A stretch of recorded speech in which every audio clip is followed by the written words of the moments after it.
ஒரு கிராமத்துல ஒரு சோம்பேறி கழுதை இருந்துச்சு.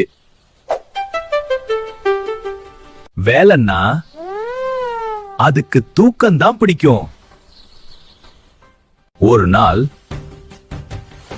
உப்பு மூட்டைகள் சுமக்க சொல்லிட்டாங்க. சுமை குறையட்டும்னு ஆத்துல விழுந்துச்சு.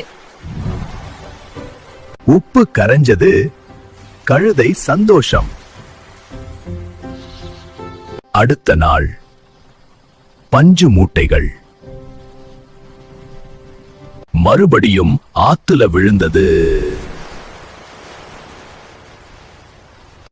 அடடா, பஞ்சு தண்ணி குடிச்சு ரொம்ப கனமாயிடுச்சு. அப்போ கழுதைக்கு புரிஞ்சது,